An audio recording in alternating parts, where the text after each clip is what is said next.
do mês de dezembro, porque é época de pregar mensagens de Natal, somos contagiados pelo Natal, e toda a humanidade ela foi. As crianças estão dispensadas para o coral infantil. E toda a humanidade, de certa forma, foi abençoada com o Natal. Quer queira, quer não. Quer saiba disso, quer não. Toda a humanidade foi abençoada. Se você ouve a BBN, costuma ouvir a BBN, você talvez já tenha ouvido a analogia, a fábula que eles falam dos pássaros.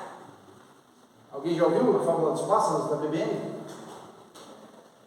A fábula é a seguinte: diz que certo homem que não cria no Natal, não entendia como podia um homem vir para salvar uma humanidade, encarnar como criança, então ele não acreditava no Natal.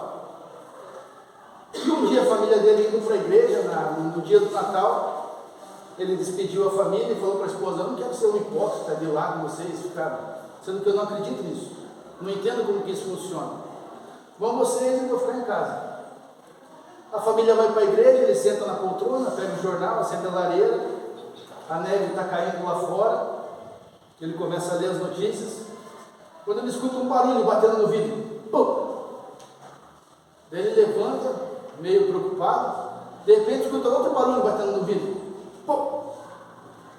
E outro, e ele levanta e corre para ver, e de repente ele olha e vê uma série de pássaros tentando entrar pela janela, batendo no vidro e caindo no chão, se machucando, e vem outro.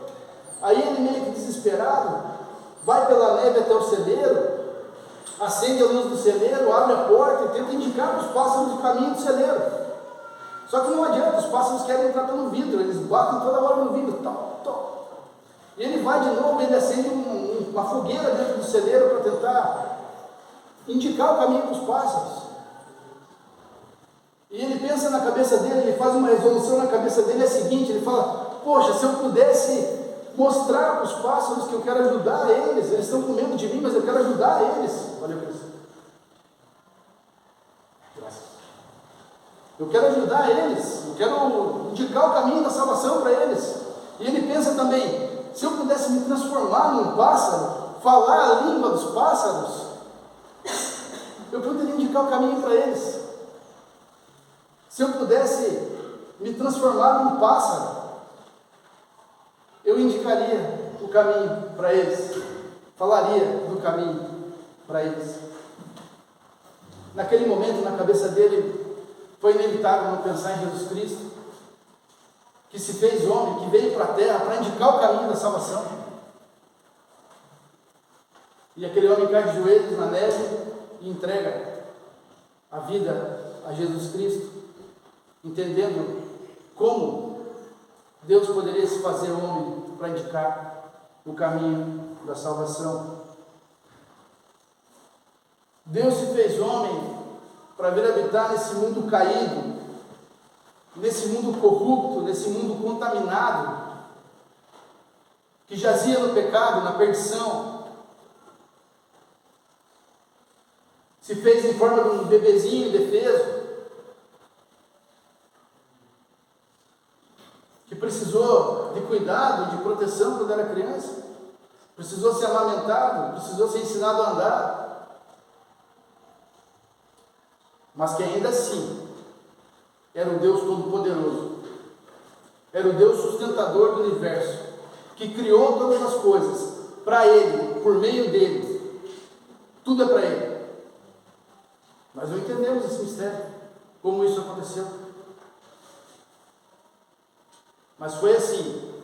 Tudo isso estava dentro do plano detalhado de Deus para acontecer antes mesmo da fundação, da criação do mundo. Todo esse plano já estava elaborado.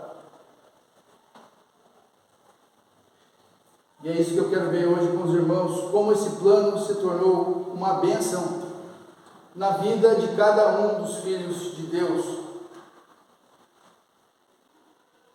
Claro que nós vamos esgotar o assunto aqui, tem muita coisa, muitos versículos, nós vamos só ver um panorama de como esse plano de Deus vai nos abençoar durante toda a eternidade.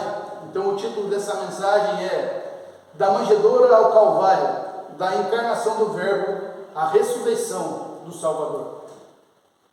Da manjedoura ao Calvário, da encarnação do Verbo à ressurreição do Salvador. Como eu disse, nós não vamos esgotar, não tem como nós esgotarmos o assunto, mas eu quero ver hoje como esse milagre tão extraordinário da encarnação do Verbo nos abençoa por toda a eternidade, o milagre do Natal. Jesus Cristo nasceu, morreu e ressuscitou para que nós fôssemos abençoados e tivéssemos vida em abundância e pudéssemos habitar com Ele para sempre. Nós sabemos disso, aprendemos isso, discipulado, escola dominical, mas às vezes não se damos conta dessa verdade. Não se damos conta de que nós vamos habitar com o nosso Salvador para toda a eternidade. Isso é maravilhoso. E eu quero começar olhando, antes mesmo do nascimento, antes mesmo da concepção de Jesus, 700 anos, mais de 700 anos atrás da concepção de Jesus, nós já estávamos sendo abençoados. Então abra sua Bíblia para Isaías 9. Nós vamos passar por alguns versículos hoje, eu vou pedir paciência para os irmãos.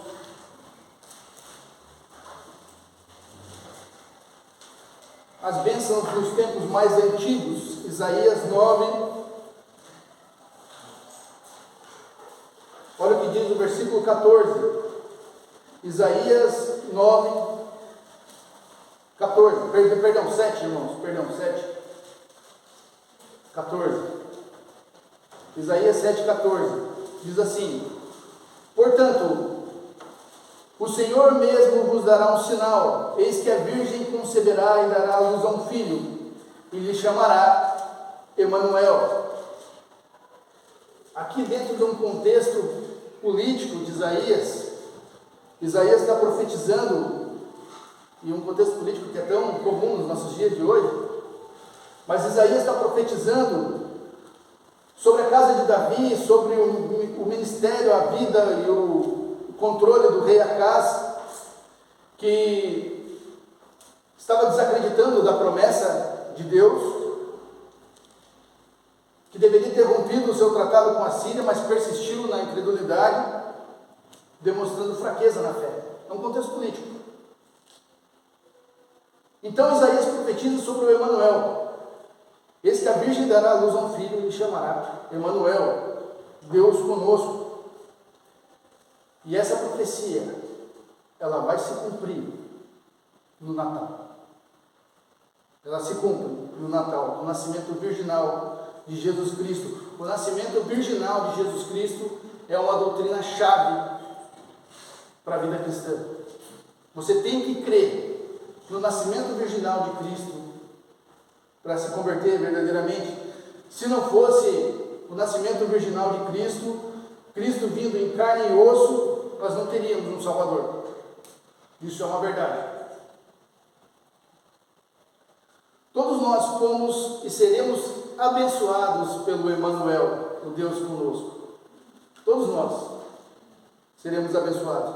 Nós fomos no passado, nós estamos sendo abençoados hoje pelo Emanuel e nós seremos abençoados no futuro pelo Emanuel, o Deus conosco. Mas olha para Isaías 9, um pouco para frente, Isaías 9,6, olha o que diz Isaías 9,6. E olha que maravilhoso isso. Porque um menino vos nasceu, um filho se nos deu, o governo está sobre os seus ombros, e o seu nome será maravilhoso conselheiro, Deus forte, Pai da eternidade, príncipe da paz, para que se aumente o seu governo e venha a paz sem fim sobre todo o trono de Davi e sobre o seu reino, para estabelecer e firmar diante o juízo e a justiça desde agora e para sempre. O zelo do Senhor dos Exércitos fará isso.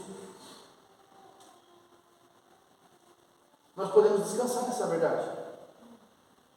podemos descansar nessa verdade, porque essa profecia foi dada 700 anos antes de Jesus nascer,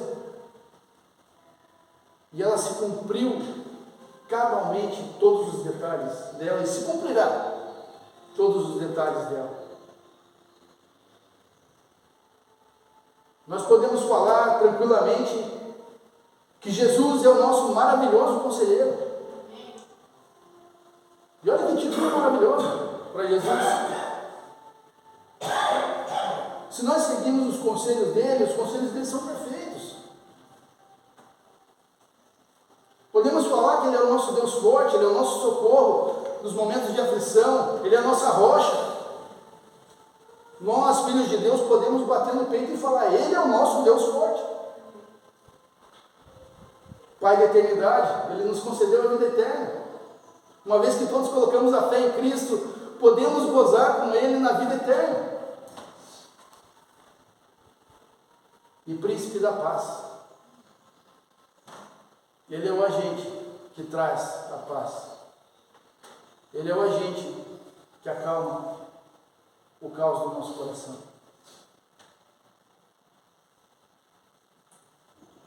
E como ele vai estabelecer isso, esse juízo e essa justiça? Será que ele vai estabelecer isso, esse juízo e essa justiça para sempre, como a Bíblia está falando?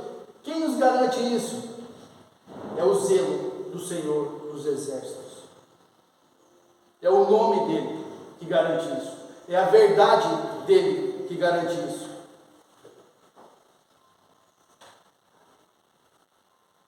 A verdade dele é o aval que nós podemos confiar nisso.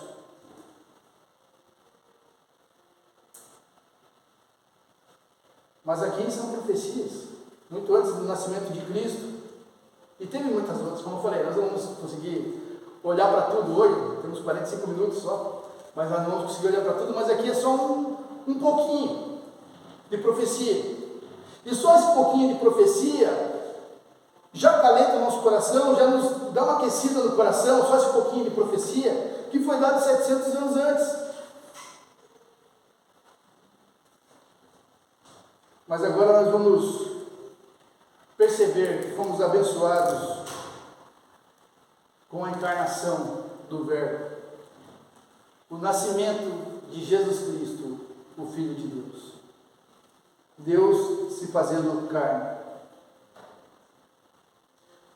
Os israelitas já conheciam as profecias de Isaías. Com certeza deviam ter estudado muito, lido muito, sabiam da vinda do Messias. Estavam ali naquele contexto, passando por períodos bem difíceis. Estavam passando por aquele período intertestamentário ali. Se você estudou já um pouquinho a Bíblia, você vai lembrar da revolta dos Macabeus, um pouco antes da vinda de Jesus Cristo. Eles estavam num contexto político muito difícil. Os impostos estavam sufocando eles. Os romanos estavam sufocando eles. O jugo romano era muito pesado. O rei que eles tinham era uma marionete romana.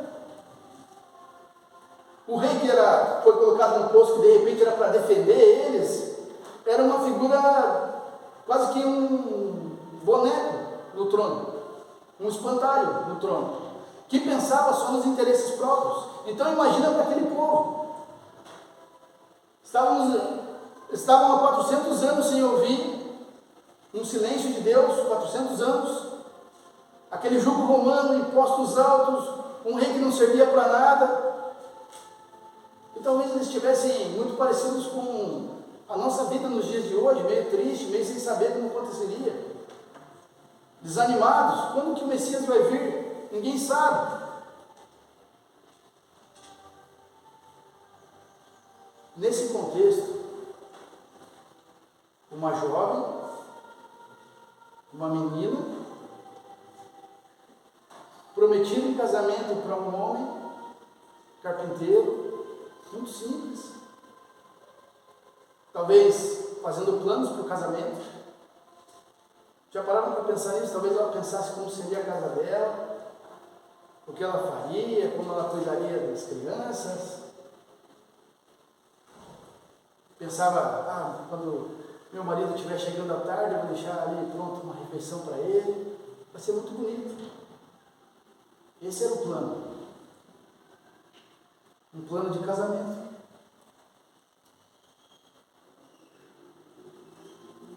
"400 anos de silêncio e nenhuma manifestação de Deus."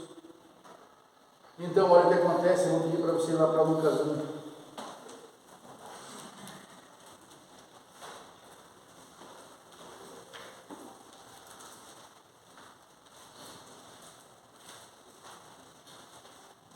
Lucas 1, olha o versículo 26, o que diz: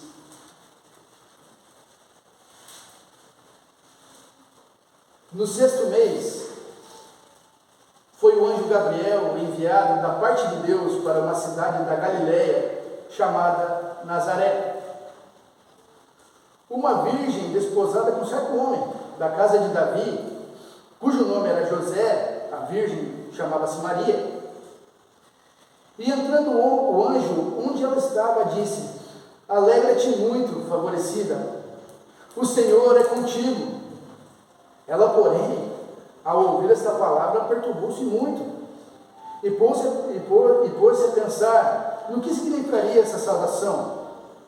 Mas o anjo lhe disse: Maria, não temas, porque achaste graça diante de Deus. Eis que conceberás e darás à luz um filho, que lhe chamarás pelo nome de Jesus. Este será grande e será chamado Filho do Altíssimo. Deus, o Senhor, lhe dará o trono de Davi, seu pai. Ele reinará para sempre sobre a casa de Jacó, e o seu reinado não terá fim.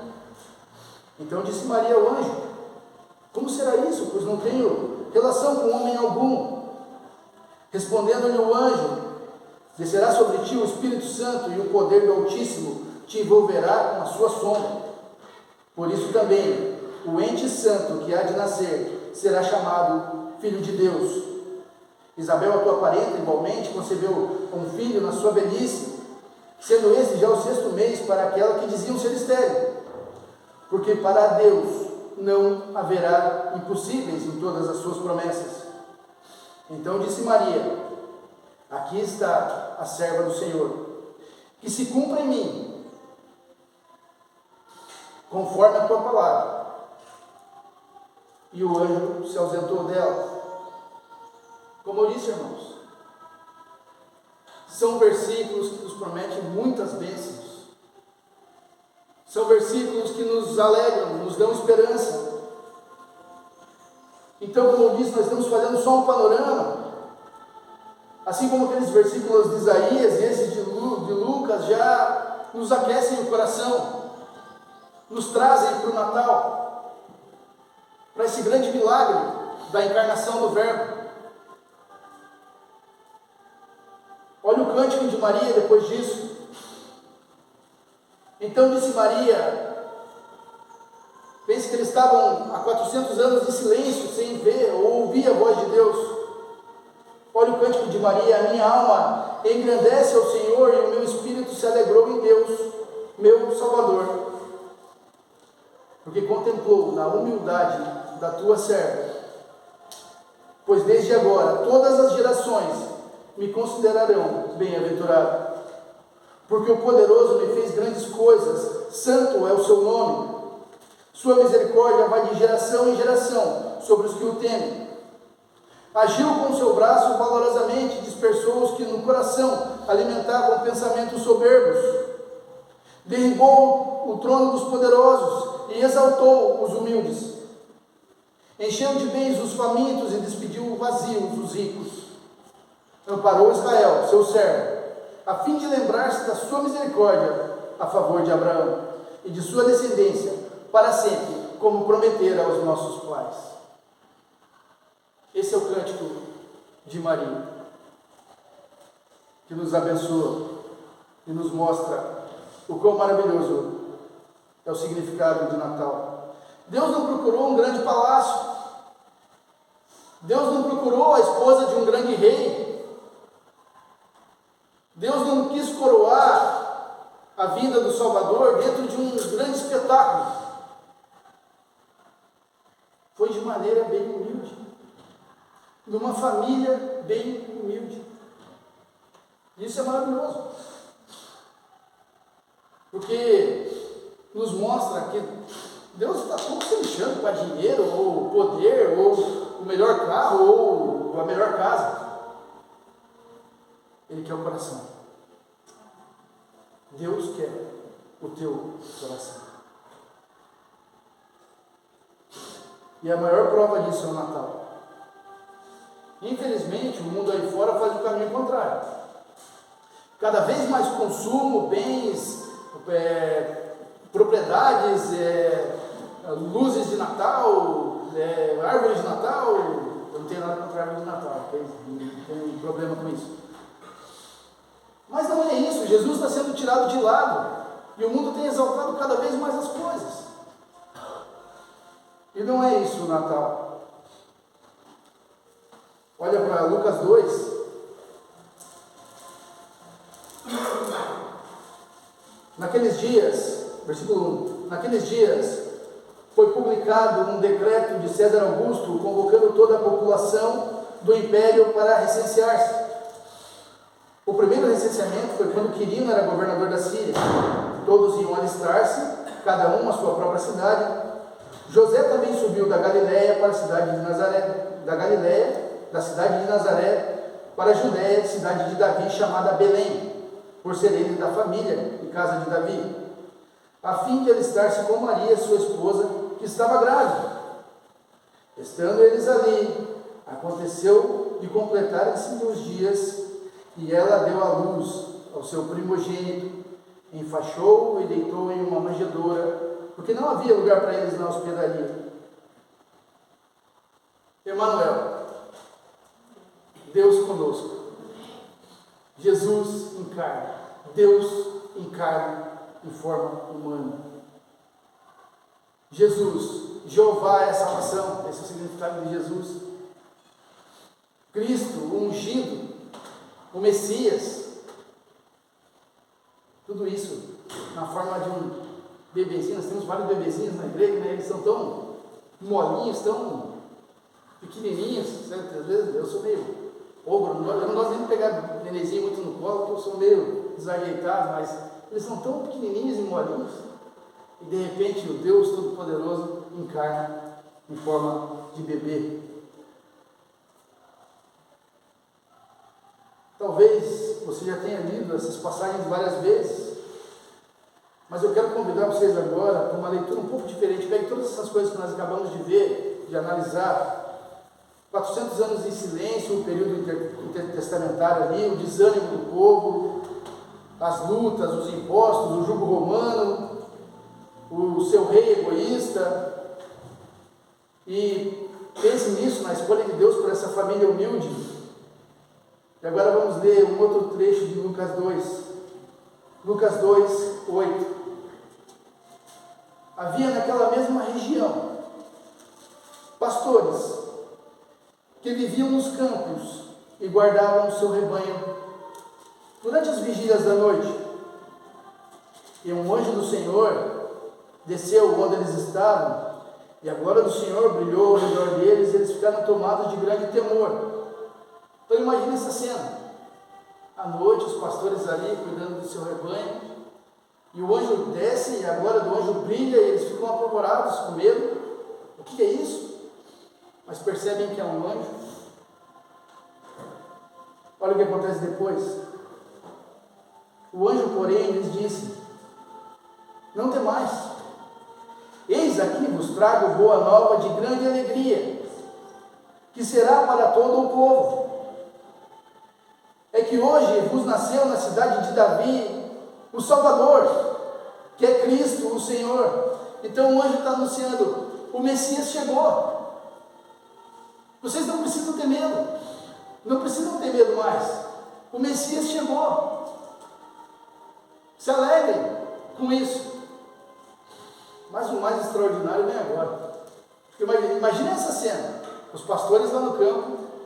Acontece isso, e olha o que vai acontecer agora.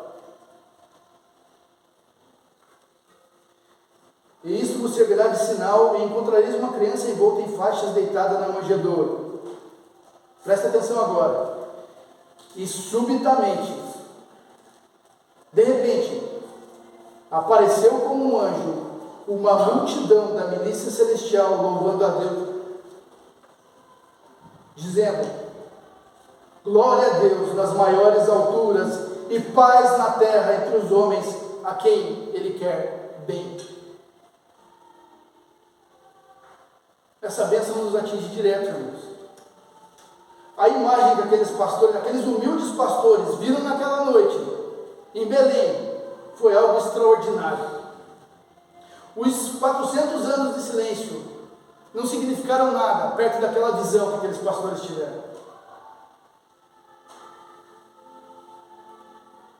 Aqueles humildes pastores receberam em primeiro lugar a notícia, as boas novas do Messias. E olha como eles voltaram no versículo 20. Eles já tinham visto Jesus e voltaram então os pastores glorificando e louvando a Deus por tudo que tinham ouvido e visto. Como eles foram anunciados, não tinha outra forma. Não tinha outra forma de voltar que não fosse essa. Então Jesus completa seus 8 dias, ainda nós vamos ficar um pouquinho no capítulo 2 aqui. Vai ser apresentado no templo, daí tem aquela passagem famosa de Simeão, esse encontro especial com Jesus Cristo. E é uma maneira maravilhosa de mostrar a bênção da salvação. O encontro com Simeão nos mostra a bênção da salvação, porém uma parte sombria, da maneira sombria como Jesus caminharia para o Calvário. Versículo 25, olha o que diz: havia em Jerusalém um homem chamado Simeão, homem este justo e piedoso, que esperava a consolação de Israel, e o Espírito Santo estava sobre ele. Revelara-lhe o Espírito Santo que não passaria pela morte antes de ver o Cristo do Senhor. Movido pelo Espírito, foi ao templo, e quando os pais trouxeram o menino Jesus para fazerem com ele o que a lei ordenava, Simeão tomou-o nos braços, louvou, dizendo: agora, Senhor, pode despedir em paz teu servo, segundo a tua palavra, porque os meus olhos já viram a tua salvação, a qual preparaste diante de todos os povos, luz para a revelação aos gentios e para a glória do teu povo de Israel. Estava o pai e a mãe do menino admirados do que dele se dizia.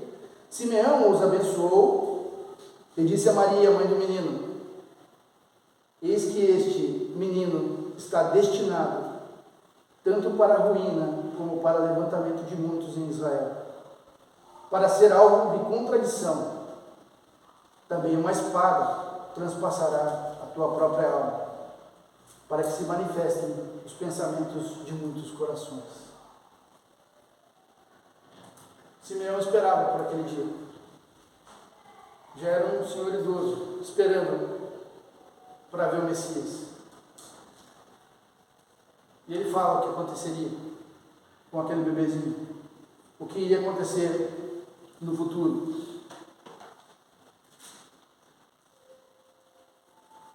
Eu lembro que minha avó, eu já comentei com os irmãos alguma vez, não sei se os irmãos vão lembrar, a minha avó, que já é falecida, ela tinha um quadro na sala de Jesus quando ele era... O quadro era assim, era um estábulo, Jesus está na porta do estábulo, bebezinho, com os braços abertos, assim, no final de tarde, assim, com o olho fechado, e o sol do final da tarde está batendo na frente dele, e a sombra dele com os braços abertos atrás faz uma cruz grande, esticada assim. E Maria está olhando para ele com um olhar aflito, porque ela sabia para que Jesus tinha sido destinado. Simeão alerta ela mais uma vez do que aconteceria. Então Jesus cresce. Não temos muitos relatos da infância de Jesus, senão aquela que ele vai no templo, ele está conversando com alguns sábios ali, e eles estão maravilhados com os ensinamentos dele. Ele tinha por volta de 12 anos. Mas ele cresce, ele é batizado, ele começa o seu ministério, começa as suas pregações, os seus milagres, ele prega o sermão no monte, ele vai avançando, em 3 anos ele tem muito trabalho, em 3 anos, faz muitas coisas em 3 anos de ministério, tem muitas alegrias, muitas preocupações, muitas coisas a ensinar, acusações, traições, tudo isso durante a vida dele. E então Jesus começa a preparar os seus discípulos para a sua partida. Ele começa a preparar os seus discípulos para o momento do Calvário, para o momento em que ele deixaria esse mundo. E nós vamos ver agora as bênçãos da morte de Jesus. Jesus, como um bom amigo, prepara os seus amigos para a despedida. Os discípulos estavam confusos, eles não sabiam direito como funcionaria. Nós vamos ver um pouco de como foi esses ensinamentos de Jesus. Eu quero, antes de nós entrarmos para a parte um pouco mais para o final do ministério, veja lá em João antes, abra lá para João 3. Aqui não é no final do ministério, mas olha o que Jesus vai falar em João 3.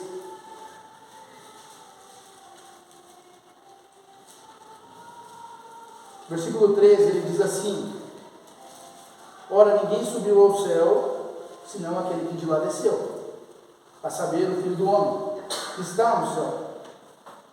E do modo, por que Moisés levantou a serpente no deserto, assim importa que o Filho do Homem seja levantado, para que todo aquele que nele crê tenha a vida eterna.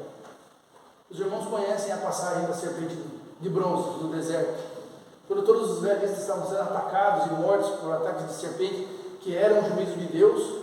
Então Moisés recebe a ordem de Deus de fazer uma serpente de bronze e levantar para que todo israelita que olhasse para aquela serpente fosse curado. Os irmãos conhecem essa passagem? Bem conhecida. Então Jesus está falando: comigo, com o Filho do Homem, vai acontecer a mesma coisa. Ele vai ser levantado, e aquele que quer ser salvo vai ter que crer nele. Como eu falei, talvez os discípulos não entendam direito como seria isso, mas Jesus começa a ser um pouco mais incisivo. Mateus 16,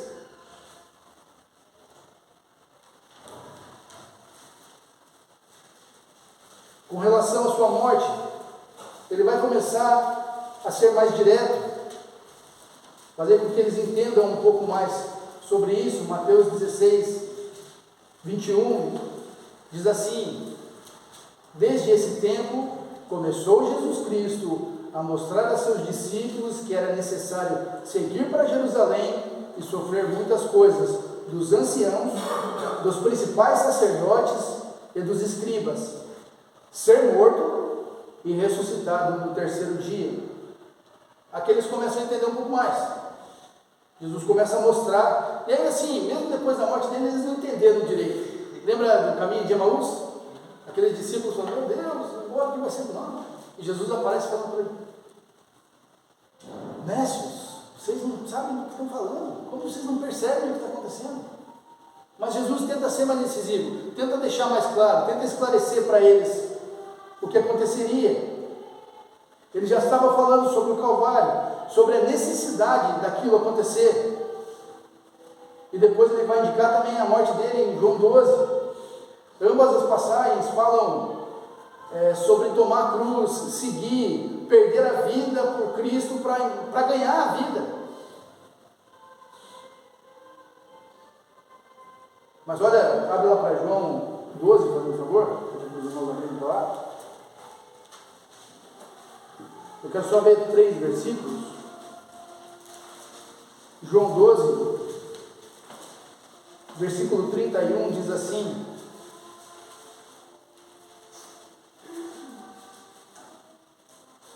isto dizia, significando o gênero de morte que estava para morrer. Replicou-lhe, pois, a multidão: não temos ouvido na lei que o Cristo permanecerá para sempre? E como tu dizes tu ser necessário que o Filho do Homem seja levantado? Quem é esse Filho do Homem? Respondeu-lhes Jesus: ainda por um pouco a luz estará convosco. ainda enquanto tendes luzes, para que as trevas não vos apanhem. E quem anda nas trevas não sabe para onde vai. Jesus está indicando, está mostrando o que vai acontecer. Ele está deixando clara a necessidade disso acontecer. Mas a nossa bendita esperança se encontra no capítulo 14 de João. Olha o que diz no capítulo 14 de João: não se turbe o vosso coração, credes em Deus, crede também em mim. Na casa do meu pai há muitas moradas. Se assim não for, eu vos teria dito, pois vou preparar-vos lugar. E quando eu for e vos preparar lugar, voltarei e vos receberei para mim mesmo, para que onde eu estou estejais vós também. Vós sabeis o caminho para onde eu vou. Disse-lhe Tomé: Senhor, não sabemos para onde vais, como saber o caminho? Respondeu-lhe Jesus: eu sou o caminho, e a verdade, e a vida, e ninguém vem ao Pai, senão por mim. Se vós me tivesseis conhecido, conhecerias também o meu Pai. Desde agora o conheceis e tendes visto. Replicou-lhe Filipe: Senhor, mostra-nos o Pai, e isto nos basta. Disse-lhe Jesus: Filipe, há tanto tempo estou convosco, e não tendes conhecido. Quem vê a mim, como dizes tu, mostra-nos o Pai. Não credes que eu estou no Pai, e o Pai está em mim? E as palavras que eu vos digo, não as digo por mim mesmo, mas o Pai que permanece em mim, faz as suas obras. Crede-me que estou no Pai, e o Pai em mim. Crede ao menos por causa das mesmas obras. Em verdade vos digo que aquele que crê em mim, fará também as obras que eu faço, e outras maiores fará, porque eu vou para junto do Pai. E tudo quanto pedirdes em meu nome, isso farei, a fim de que o Pai seja glorificado no Filho. Se me pedirdes alguma coisa em meu nome, eu o farei. Se me amais, guardarei os meus mandamentos. Eu rogarei ao Pai, e Ele vos mandará outro Consolador, não outro Consolador ali com letra maiúscula, a fim de que esteja para sempre convosco, o Espírito da verdade, que o mundo não pode receber, porque não o vê, nem o conhece. Vós o conheceis, porque Ele habita convosco e estará em vós. Não vos deixarei órfãos, voltarei para vós outros. Ainda por um pouco, e o mundo não me verá mais, vós porém me vereis, porque eu vivo, vós também vivereis. Naquele dia, vós conhecereis que eu estou em meu Pai, e vós em mim, e eu em vós. Aquele que tem os meus mandamentos e os guarda, este é o que me ama. Aquele que me ama será amado por meu Pai, e eu também o amarei e me manifestarei nele. Disse-lhe Judas, não, Iscariotes: de onde procede, Senhor, que estás para manifestar-te a nós e não ao mundo? Respondeu-lhe Jesus: se alguém me ama, guardará a minha palavra, e o meu Pai o amará, e viveremos para ele, e faremos nele morada. Quem não me ama, não guarda as minhas palavras, e as palavras que estão ouvindo, não é minha, mas do meu Pai que me enviou. Isto vos tenho dito, estando ainda convosco.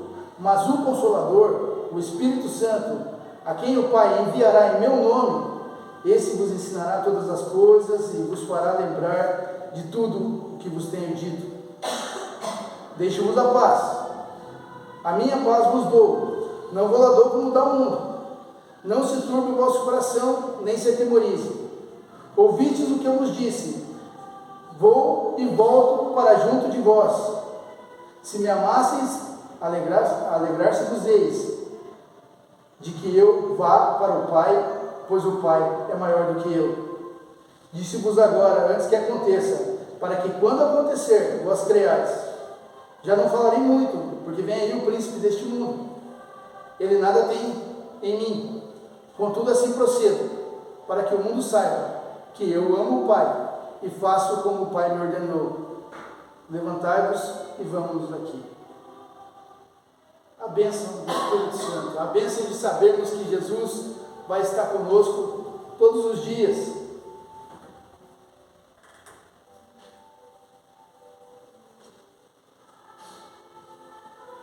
Pouco mais tarde, nos capítulos 18 e 19, Jesus vai ser crucificado. Aqui no livro de João. Capítulo 18 e 19 fala sobre a crucificação. Como eu falei, nós não vamos entrar em detalhes da crucificação, mas tem dois pontos que eu acho bem importante frisar aqui. É que é interessante que Eva, a primeira mulher, com o primogênito de Eva, Caim, logo após o pecado, mata a concepção, a entrada do pecado no mundo. Caim mata o seu próprio irmão, é um assassino, dando ao irmão dele o salário do pecado. E é interessante que Maria, na crucificação, ela está junto de Jesus. A mesma Maria que tirou da manjedoura, cuidou dele quando ele era pequeno, agora está vendo o seu próprio povo assassinando o seu filho. Duas mulheres, cronologicamente bem distantes, sofrendo a mesma dor de ver o filho morto por conta do pecado. O primeiro Adão havia falhado e o pecado entrou no mundo, mas o segundo resistiu até a morte. E não foi uma morte qualquer. Foi a morte mais humilhante que existiu. Para quê? Para que eu e você pudéssemos ser abençoados.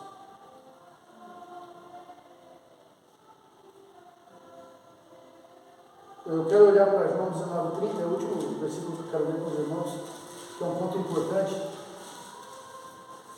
João 19:30.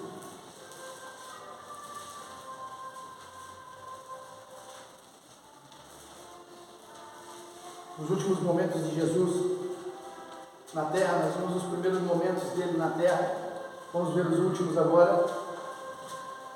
Quando pois Jesus tomou o vinagre, disse: está consumado, e inclinando a cabeça, rendeu o espírito. No grego, essa expressão está consumado, os irmãos sabem como que é, no grego é bem famosa, é o tetelestai, no grego.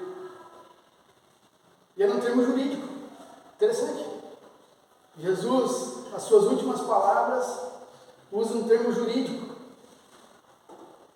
Era usado para assinar recibos, quando uma pessoa tinha uma dívida e era levada à justiça, e quando ela quitava a dívida dela, era escrito no recibo: está consumado, tetelestai. Foram achados vários recibos com essas palavras, tetelestai, o pagamento de uma dívida na sua totalidade. Quando Jesus fala as palavras no Calvário, está consumado, é que estava paga a dívida. Na sua totalidade, a dívida do pecado estava paga.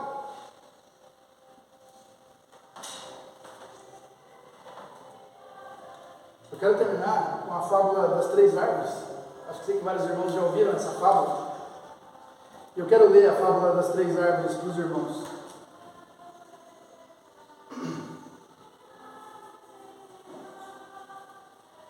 Havia no alto de uma montanha três pequenas árvores que sonhavam o que seriam depois de grandes. A primeira, olhando as estrelas, disse: eu quero ser o baú mais precioso deste mundo. Quero ser um baú que seja cheio de tesouros, ouro. Para tal, até me dispõe a ser cortado. A segunda olhou para o riacho e suspirou fundo e disse: eu queria ser um grande navio para transportar reis, rainhas. A terceira árvore olhou para o vale e disse: eu quero ficar aqui no alto da montanha. Eu quero crescer tanto que as pessoas, ao olharem para mim, levantem seus olhos e pensem em Deus. Muitos anos se passaram, e certo dia vieram 3 lenhadores pouco ecológicos e cortaram as 3 árvores. Todas ansiosas de serem transformadas naquilo que sonhavam, mas lenhadores não costumam ouvir nem entender sonhos. Que pena. A primeira árvore acabou sendo transformada num coxo de animais coberto de feno. A segunda árvore virou um simples e pequeno barco de pesca carregado de pessoas e cheirando peixe todos os dias. E a terceira árvore, mesmo sonhando em ficar no alto da montanha, acabou sendo cortada em grossas vigas e esquecida num depósito. E todas as 3 se perguntavam desiludidas e tristes: para que isso? Mas numa certa noite, cheia de luz e estrelas, onde havia 1000 melodias no ar, uma jovem colocou seu neném recém-nascido naquele coxo de animais. E de repente a primeira árvore percebeu que continha o maior tesouro do mundo. A segunda árvore, anos mais tarde, acabou transportando um homem que acabou dormindo no barco. Mas quando se fez uma tempestade, o barco estava a ponto de afundar. Aquele pequeno barco, aquele homem se levantou e disse: paz. E num instante, a segunda árvore entendeu que estava carregando o Rei dos céus e da terra.